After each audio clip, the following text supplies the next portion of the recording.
Good morning बच्चों। आज का जो टॉपिक है वो प्लैंक रेडिएशन लॉ है। इससे पहले हमने रेडिएशन के बारे में बताया था। जो ब्लैक बॉडी रेडिएशन होता है उसका जो ग्राफ आता है वो कुछ इस तरह होता है। ये आपका लेम्डा है, वेवलेंथ, और इधर आपकी इंटेंसिटी है, रेडिएशन इंटेंसिटी।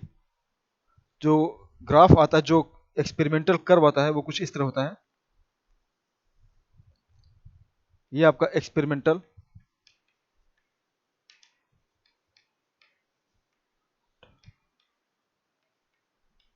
कर्व है। तो इसको एक्सप्लेन करने के लिए दो लोगों ने काम किया था पहले। पहला नाम आता है वीन्स का और दूसरा आता है रेले जीन्स का।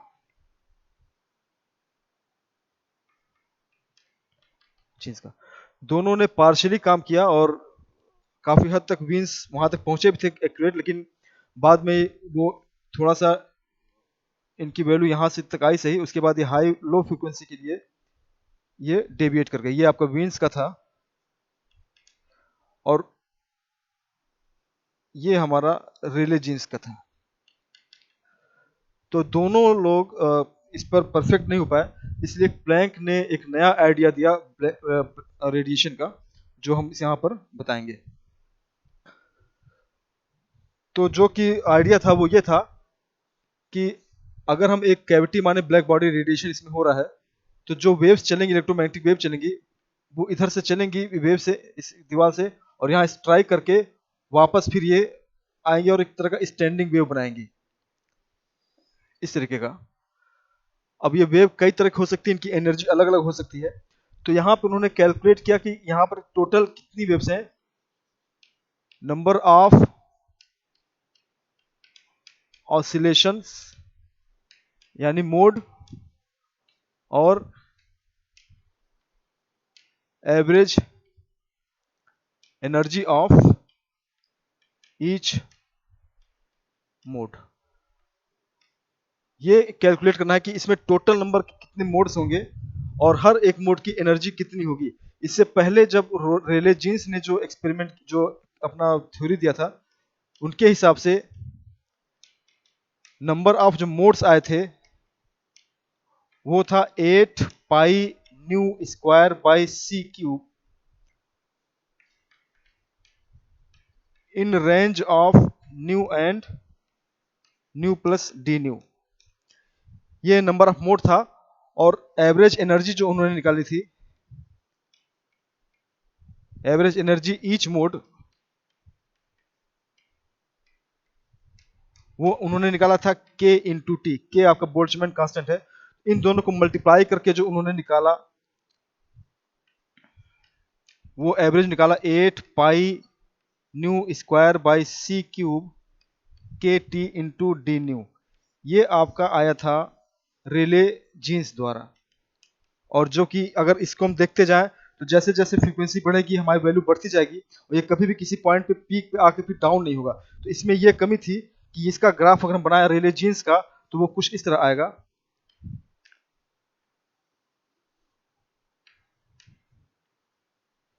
ये रेले जीन्स था, जबकि हमारा जो कर्व आता है वो कुछ इस तरह ऐसे आता है। ये एक्सपेरिमेंटल है। तो रेले जीन्स में कमी ये थी कि ये कभी भी डाउन नहीं जाता। तो इसको सही करने के लिए प्लैंक ने एक नया आइडिया, बिल्कुल नया आइडिया दिया, जो क्लासिकल मैकेनिक्स से मैच नहीं करता था। और उन्होंने ये कहा कि जो एनर्जी ऑसिलेटर द्वारा एमिट करती है या जो रिसीव करती है, वो हमेशा इन द एनर्जी रेडिएट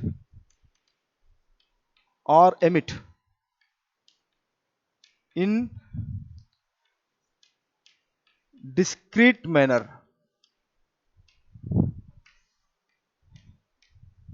मतलब कि जो एनर्जी कोई ऑसिलेटर एमिट करेगा या रिसीव करेगा वो हमेशा कंटिन्यूअस नहीं होगा, वो डिस्क्रीट फॉर्म में होगा। यानी कि 1 2 3 4 इसके बीच में नहीं होगा। और उन्होंने इसके लिए एक नया वर्ड दिया, क्वांटा। उन्होंने कहा कि जो एनर्जी होगी वो या तो h न्यू होगी या 2h न्यू होगी, जो एनर्जी रिसीव करेगा। या 3 न्यू होगी या 4 न्यू होगी या इसी तरीके से NH न्यू होगी। यानी कि जब भी कोई क्वांटा एनर्जी रिसीव करेगा या एमिट करेगा तो 0 न्यू, 2 न्यू, 3 न्यू, यानी कि इंटीग्रल मल्टीपल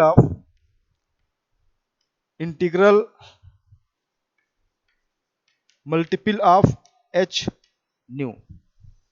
ये उन्होंने एक नया कॉन्सेप्ट दिया एनर्जी रेडिएशन का, कि जो भी एनर्जी रिसीव होती है या एमिट होती है वो H न्यू के फॉर्म में होती है, इसके मल्टीपल के फॉर्म में होती है। कभी भी इसका फ्रैक्शन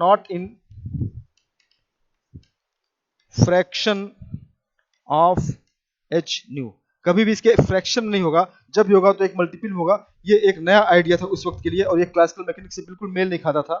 तो इसके आधार पर उन्होंने जो कैलकुलेशन किया उसको हम बताने जा रहे हैं, प्लैंक रेडिएशन लॉ। तो यहाँ पे हमें दो चीजों की जरूरत पड़ेगी।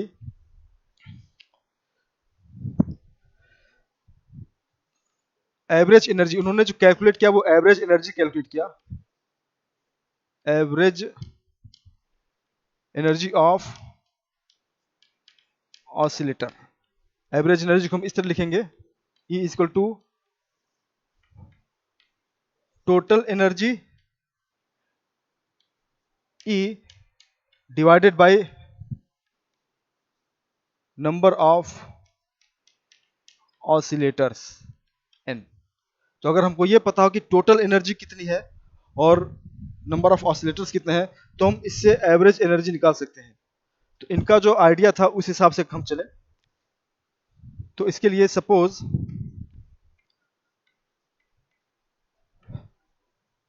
There are N0, N1, N2, N3 oscillators, इस तरह से हमारे ऑसिलेटर्स हैं इनफाइनाइट तक। एंड जो एनर्जी इनकी है वो हमारी 0 H new, 2 H new, 3 H new, इस फॉर्म में हमारी एनर्जी है, ऑसिलेटर्स है और उनकी एनर्जी। तो अब हमको एक एक करके कैलकुलेट करना है। तो टोटल ऑसिलेटर हम कैसे निकालेंगे? टोटल ऑसिलेटर N मान लिया हमने, ये वाला N। तो पहला ऑसिलेटर प्लस दूसरा ऑसिलेटर प्लस तीसरा, सेकेंड, इस तरह से हम जोड़ते चले जाएंगे इनफाइनाइट तक। सिंस अगर हम बोल्ट्जमैन कांस्टेंट के डिस्ट्रीब्यूशन को देखें तो उसके लिए अगर कोई स्टेट है, उसका जो प्राइमरी स्टेट है उसका ये e to power minus H nu by KT के फॉर्म में होता है। ये H आपका, H एक नया कांस्टेंट है, इसका नाम हम लोगों ने प्लैंक कांस्टेंट दिया, प्लैंक कांस्टेंट, और इसकी वैल्यू होती 6.67 into 10 to the power minus 34 joule second. ये कांस्टेंट है जिन्हें प्लैंक ने दिया था। और K आपका बोल्ट्जमैन कांस्टेंट है।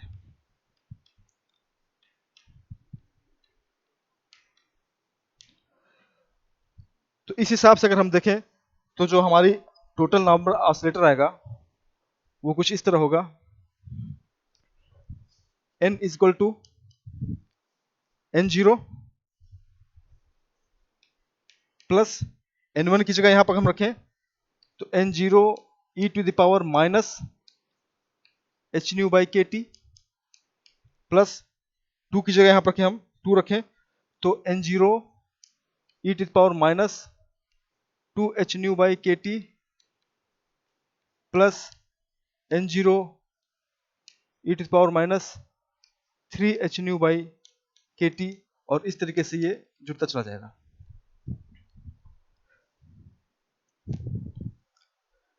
इसको सिंपल करें, जो कॉमन निकल रहा है, कॉमन N0 आ गया, 1 बचा, plus e to the power minus H nu by KT plus e to the power minus 2H nu by KT plus e to the power minus 3H nu by KT, और इस तरीके से ये आगे चलता चल जाएगा। ये एक तरह से इनफाइनाइट सीरीज है, और इसको अगर इसको इस तरह से समझने की कोशिश करें, 1 + x स्क्वायर प्लस ये इनफाइनाइट सीरीज अगर चल जाए, इसका जो समेशन होता है 1 + x + x स्क्वायर, ये होता है 1/1 - x। तो इस कंडीशन से अगर देखें तो n = n0 1/1 - e⁻− hν/kt। ये मैक्स प्लैंक के हिसाब से टोटल नंबर ऑफ ऑसिलेटर्स निकल गए फ्रीक्वेंसी न्यू और डी न्यू के रेशियो में बीच में। तो इसको हम एक जगह नोट कर लेते हैं कॉर्नर पे। n = n0/1 - e⁻−hν/kt। Question number 1 हमने नोट कर लिया। अब हमको निकालना है energy, total energy. Total energy कैसे निकालेंगे? टोटल एनर्जी E, इसके लिए पहला ऑसिलेटर और उसकी एनर्जी मल्टीप्लाई करते जाएंगे हम, प्लस दूसरा ऑसिलेटर और उसकी एनर्जी hν, इसके बाद तीसरा oscillator n3 n2 2hν, plus इस तरह से ऑसिलेटर और उनके साथ उनकी एनर्जी मल्टीप्लाई कर देंगे तो हमको टोटल एनर्जी मिल जाएगी। यहां फिर वैल्यू रखें, ये तो 0 हो जाएगा, प्लस n1 की जगह n0 e⁻−hν/kt into hν, plus n0 की जगह 0 2hν e⁻²hν/kt, प्लस n3 की जगह n0 e⁻3hν/kt इंटू 3hν। ये इनफाइनाइट तक ये खत्म हो जाएगा। इसमें से कॉमन ले अगर हम n0, ये पूरा हम कॉमन निकाल लें, n0 hν e⁻−hν/kt, ये पूरा हम कॉमन निकाल लें अगर, तो यहाँ पर 1 बचेगा, यहाँ पर 2 e⁻1 निकल जाएगा तो hν/kt, प्लस 3 e⁻²hν, एक्सपोनेंशियल में एक कमी आती जाएगी क्योंकि हमने एक पावर बाहर निकाल लिया है, hν/kt, प्लस ये इनफाइनाइट चला जाएगा। नाउ अगर इसको हम देखें ये टर्म को, तो ये भी एक सीरीज है, और 1 + 2x प्लस 3x² प्लस ये इनफाइनाइट जाएगा, और इसका जो ऐड होगा 1/1 - x² होता है। तो इस रेशियो से इसको हम देखें तो यहाँ पर हम n0 hν e⁻−hν/kt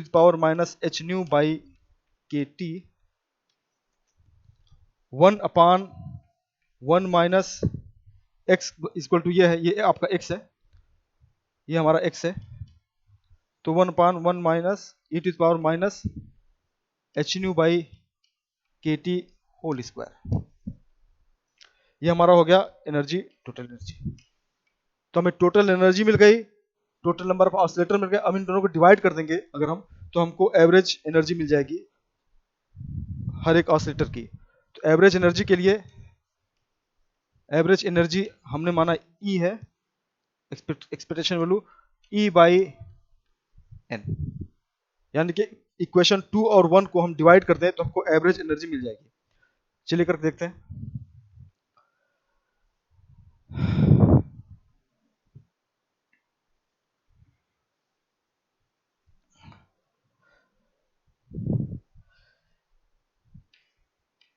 E = E/n। E value यहां से लेंगे n0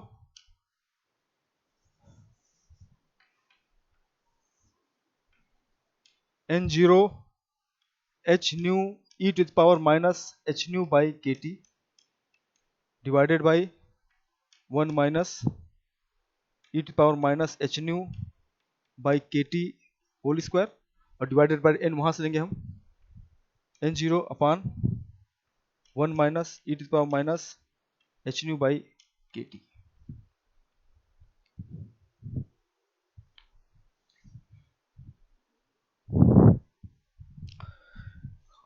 इसको कैंसिल आउट करते हैं, ये इससे कैंसिल हो गया और यहाँ पे स्क्वायर है सेम चीज का, ये स्क्वायर इस पूरे से कैंसिल हो जाएगा, जो बचेगा वो ये बचेगा h nu e to the power minus h nu by के टी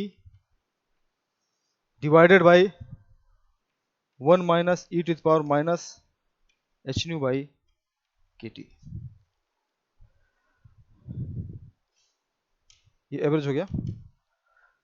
इस टर्म को दोनों में डिवाइड कर दें अगर हम, तो ये इस तरह बचेगा h न्यू अपान, ये नीचे आ जाएगा, इसके 1 बाई हो जाएगा e to power h nu by के टी माइनस 1।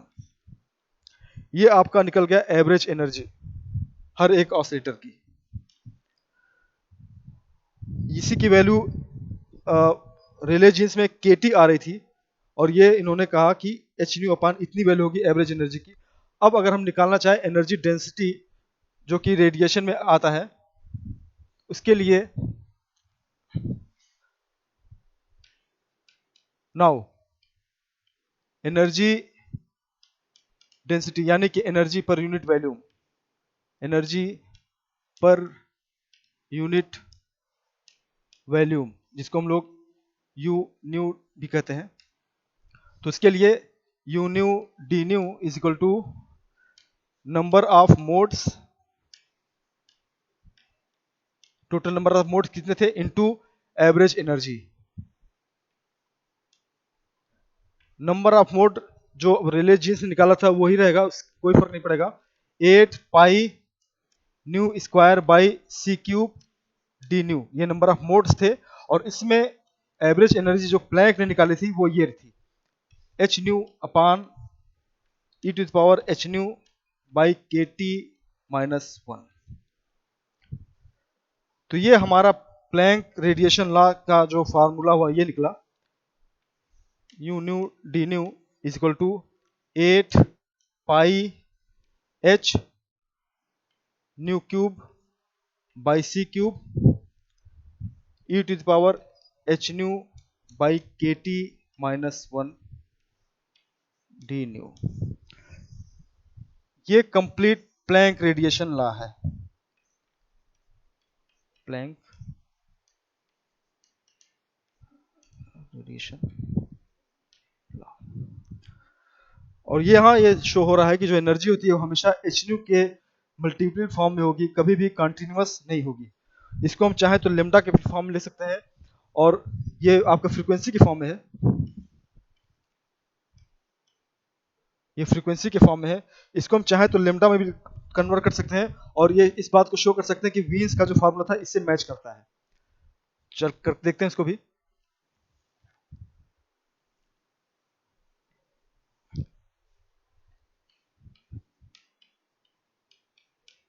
प्लैंक्स लॉ इन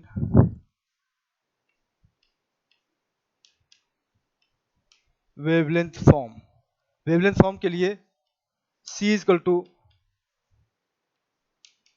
न्यू लेमडा होता है और nu equal to C by lambda. तो इसको हम डिफ्रेंशिएट करें अगर हम, तो D nu equal to minus C by lambda square D lambda.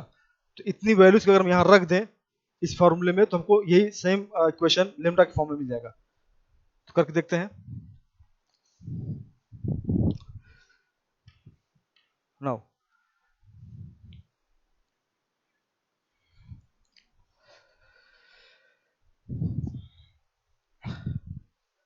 D lambda lambda equal to 8 pi H divided by C cube by lambda mu cube E to the power H nu by के T minus 1 D nu. अब यहाँ पे हम value रखते हैं 8 pi H, और ये आपका लेमडा क्यूब हो जाएगा into E to power H, nu की जगह सी बाई लेमडा के टी माइनस वन, और डी लेमडा की जगह, डी न्यू की जगह minus C by lambda square D lambda.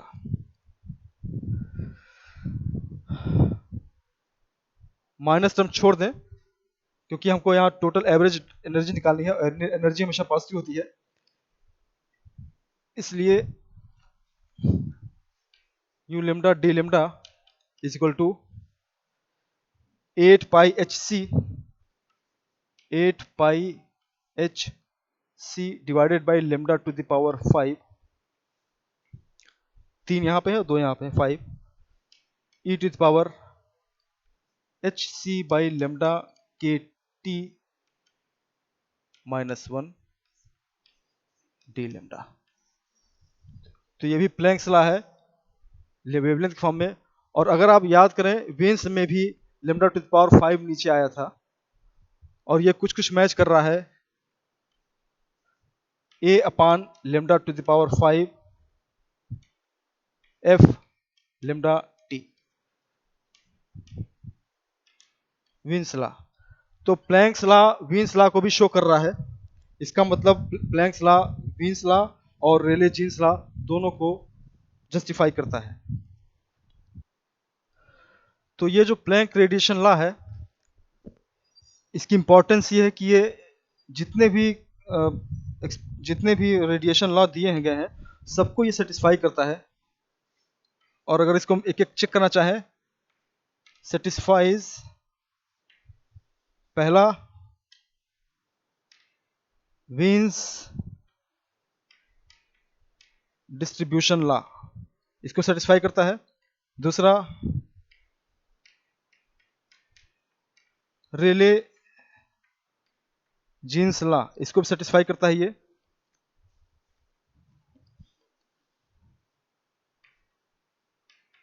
Wien's displacement law जो बताया गया था, यानी कि लेमडा एम टी कांस्टेंट, इसको भी। और सबसे इंपॉर्टेंट स्टीफेंस लॉ जो एनर्जी बताता है, E equal to sigma T to the power 4। तो ये एक equation Planck's radiation law in चारों इक्वेशंस को सेटिस्फाई करता है, और यही इसका इंपॉर्टेंस है। तो हम एक एक करके इस इक्वेशन से चारों को डिस्क्राइब करेंगे, इसी इक्वेशन से चारों के चारों कैसे सेटिस्फाई होते हैं, और यहीं से प्लैंक क्वांटम मैकेनिक्स की शुरुआत हुई। तो चलिए हम शुरू करते हैं। सबसे पहले distribution law, Wien's distribution law.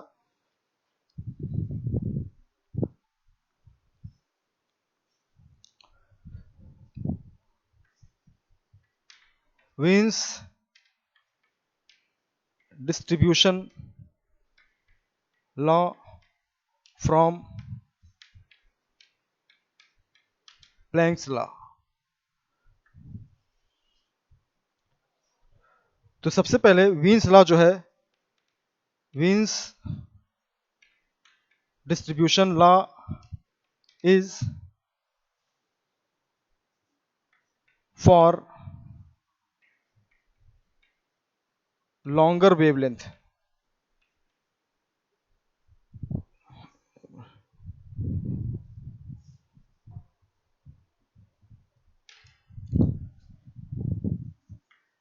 for higher frequency or shorter wavelength। यानी कि वीन्स लॉ तब लगता है when lambda is short, lambda की वैल्यू जब शॉर्ट होगी तब वीन्स लॉ लगेगा। और अगर इस कंडीशन में इफ lambda इज स्मॉल, अगर ये स्मॉल है तो एक्सपोनेंशियल की वैल्यू बहुत ज्यादा हो जाएगी, lambda kt, ये वैल्यू जितनी कम होगी इसकी वैल्यू उतनी ज्यादा होगी, और इसकी वैल्यू 1 से बहुत ज्यादा हो जाएगी। और इस कंडीशन में हम एक को नेग्लेक्ट कर सकते हैं यहाँ से, तो जो वीन्स लॉ निकलेगा 8 pi H C by lambda to the power 5 into E to the power 1 upon E to the power H C by lambda के टी डी लेमडा। ये वन नेग्लेक्ट हो जाएगा क्योंकि इसकी वैल्यू बहुत ज़्यादा हो जाएगी, लो वेवलेंथ पे इसकी वैल्यू बहुत ज़्यादा हो जाएगी। यहाँ से अगर हम देखें तो ये आपका पूरा कांस्टेंट है, एक 8 पाई एच कांस्टेंट है, तो इसको हमने एक कांस्टेंट मान लिया सी, इसको हमने एक कांस्टेंट मान लिया A by lambda to the power 5।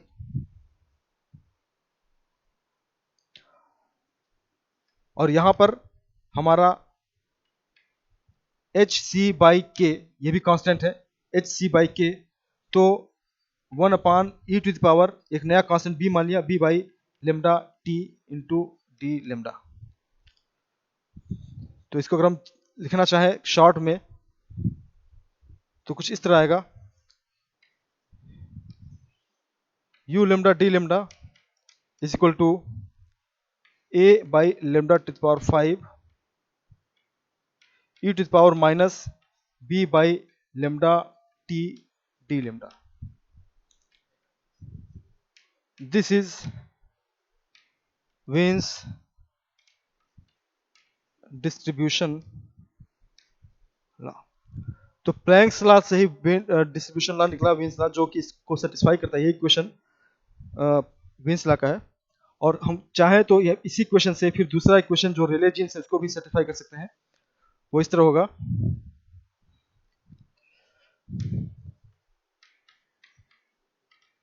Rayleigh Jeans law from Planck law. तो इसी इक्वेशन से हम रेले जीन्स भी ले आएंगे। और रेले जीन्स की जो कंडीशन होती है, Rayleigh Jeans law is for high wavelength, even lambda की वैल्यू जब बहुत ज्यादा हो, सॉरी लो वेवलेंथ, यानी कि तो उस कंडीशन में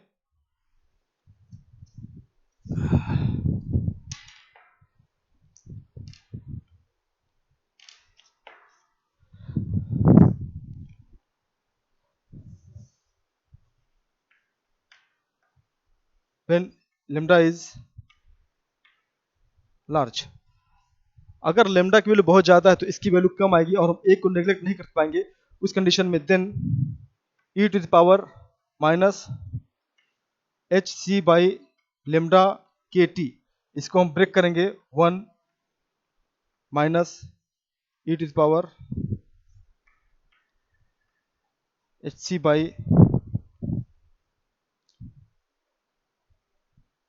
लेमडा के टी, इसको हम ब्रेक करेंगे इस फॉर्म में, क्योंकि आगे के सारे टर्म नेग्लेक्ट हो जाएंगे, पावर हो जाएगा, वो अगले टर्म नेग्लेक्ट हो जाएंगे, स्क्वायर में आएगा। लेमडा की वैल्यू बहुत कम होगी, अगर ज़्यादा होगी तो ये वैल्यू और कम हो जाएगी और आगे टर्म नेग्लेक्ट हो जाएंगे। तो इस हिसाब से अगर हम यहाँ रखें U lambda D lambda is equal to 8 pi H C by lambda की पावर 5 इंटू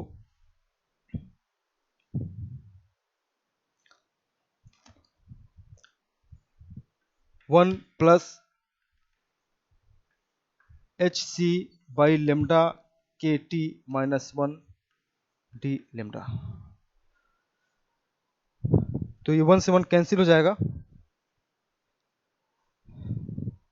और जो बचेगा वो कुछ इस तरह बचेगा, यहां से ले लें U lambda D lambda is equal to 8 pi H C by lambda power 5 into H C by lambda के टी डी लेमडा। इसको सॉल्व करें,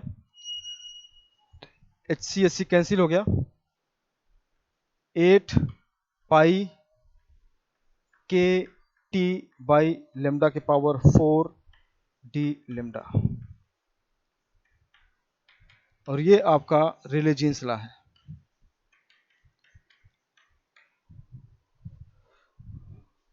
तो यहाँ पे दोनों चीजें सेटिस्फाई हो गई, वेन्स लॉ भी और रेले जीन्स लॉ भी, इस एक इक्वेशन से। और कल के लेक्चर में हम इसको अगले दो इक्वेशन से उसको भी सेटिस्फाई करेंगे। Thank you.